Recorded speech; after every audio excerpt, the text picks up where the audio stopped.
Saya terlalu muda untuk melakukan ini. Facebook, Stockholm 2 Februari 2019.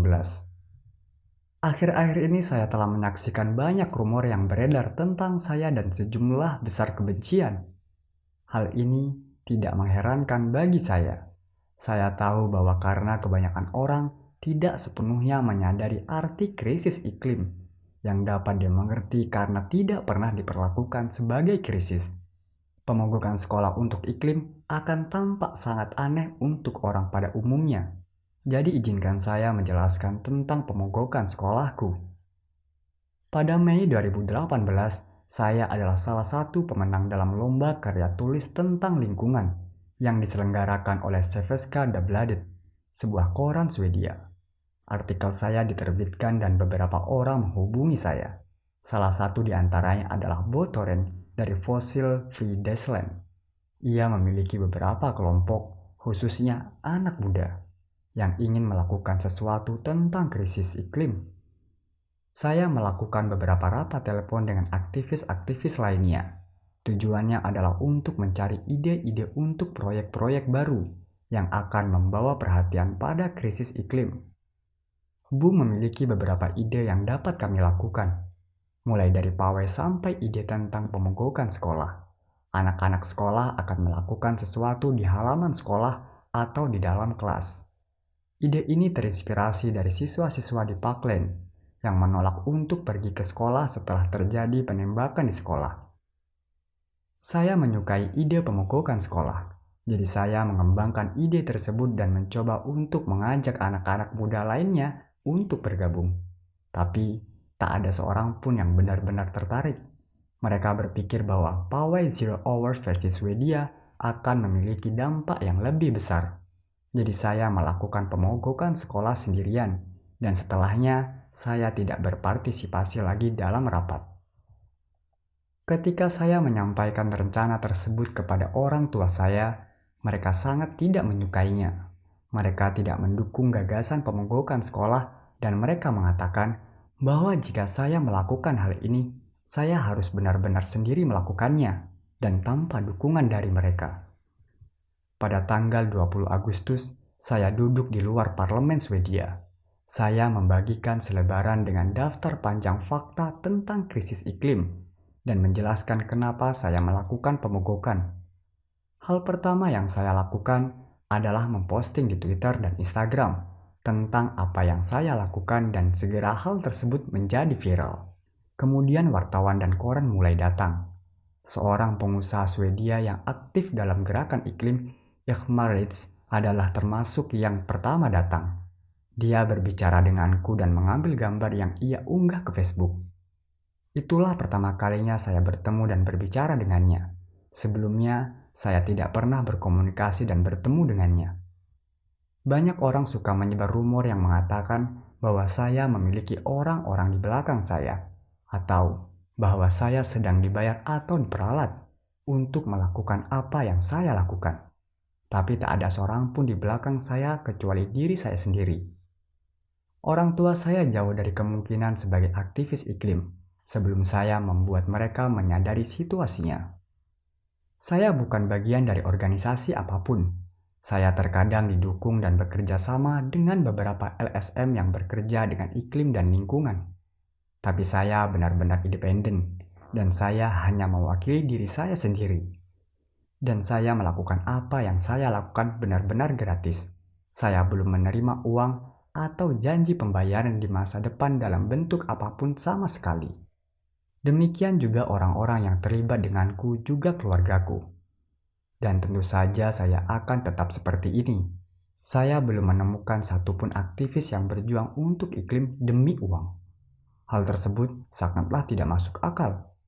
Selain itu, saya hanya melakukan perjalanan dengan izin dari sekolah saya dan orang tua saya yang membayar tiket dan akomodasi. Keluarga saya telah menulis buku bersama tentang keluarga kami dan bagaimana saya dan kakak saya, Gita, yang telah mempengaruhi cara orang tua saya berpikir dan melihat dunia, terutama ketika berbicara soal iklim dan tentang diagnosa kami. Buku tersebut rencananya akan dirilis pada Mei 2018. Namun karena ada perbedaan pendapat dengan perusahaan buku, kami akhirnya mengubah ke penerbit baru. Dan buku tersebut akan dirilis pada bulan Agustus pada tahun yang sama sebagai penggantinya. Sebelum buku tersebut dirilis, orang tua saya menjelaskan bahwa kemungkinan keuntungan dari penjualan buku Skinner Hashtag Adegan dari Hati akan disumbangkan untuk 8 kegiatan amal yang berada di bidang lingkungan, anak-anak dengan diagnosa, dan hak-hak binatang. Dan ya, saya menulis pidato saya sendiri, tapi karena saya tahu bahwa apa yang saya katakan akan menjangkau banyak orang, saya sering meminta masukan. Saya juga memiliki beberapa ilmuwan yang sering saya mintai bantuan tentang cara mengekspresikan hal-hal tertentu yang rumit. Saya ingin semuanya menjadi benar-benar valid, sehingga saya tidak menyebarkan fakta yang salah atau hal-hal yang bisa disalahpahami. Beberapa orang mengejek saya karena diagnosa saya, tapi Asperger bukanlah suatu penyakit. Ia merupakan hadiah. Orang juga mengatakan bahwa karena saya memiliki Asperger, saya tak mungkin menempatkan diri dalam posisi ini. Tapi itulah mengapa saya melakukan ini. Karena jika saya normal dan pandai bersosial, saya akan bergabung dalam suatu organisasi atau memulai sebuah organisasi sendiri. Tapi karena saya tidak pandai bersosialisasi, maka saya melakukan ini sebagai gantinya. Saya begitu frustasi bahwa tidak ada yang dilakukan terkait krisis iklim, dan saya merasa seperti harus melakukan sesuatu, apa saja, dan kadang tidak melakukan apapun, seperti hanya duduk di luar gedung parlemen. Perkataan jauh lebih keras daripada perbuatan, sama seperti bisikan kadang-kadang lebih keras daripada teriakan. Juga ada yang mengeluh bahwa saya terdengar dan menulis seperti orang dewasa. Dan untuk hal tersebut saya hanya bisa mengatakan, tidakkah Anda berpikir bahwa anak 16 tahun bisa berbicara untuk dirinya sendiri? Ada beberapa orang yang mengatakan bahwa saya terlalu menyederhanakan hal. Misalnya, ketika saya mengatakan bahwa krisis iklim merupakan isu hitam dan putih.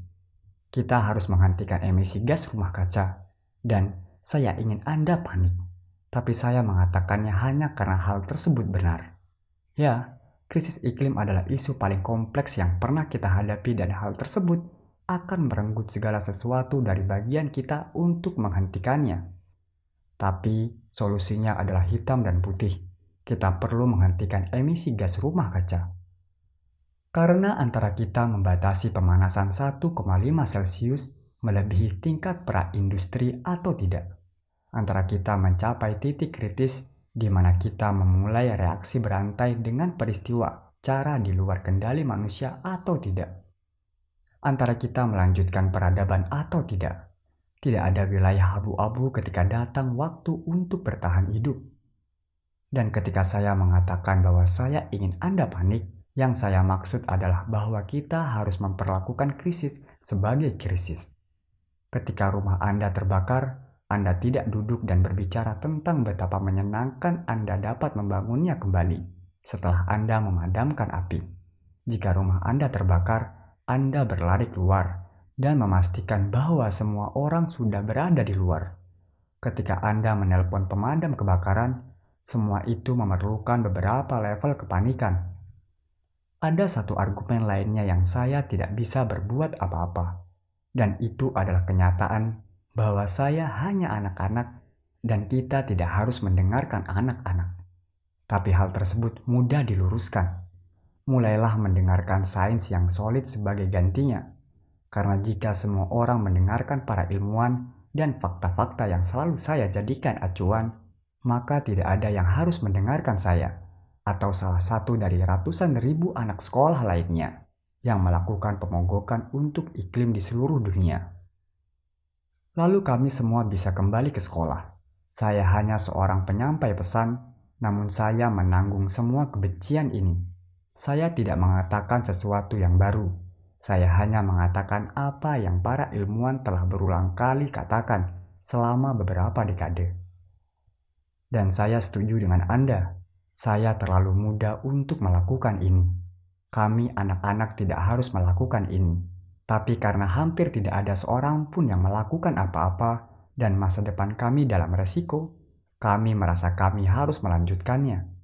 Dan jika Anda memiliki kekhawatiran lain atau ragu terhadap saya, maka Anda dapat mendengarkan pembicaraan saya di TED, di mana saya berbicara tentang bagaimana minat saya untuk iklim dan lingkungan dimulai. Dan terima kasih untuk semua orang atas dukungan Anda. Ini membawa harapan bagi saya.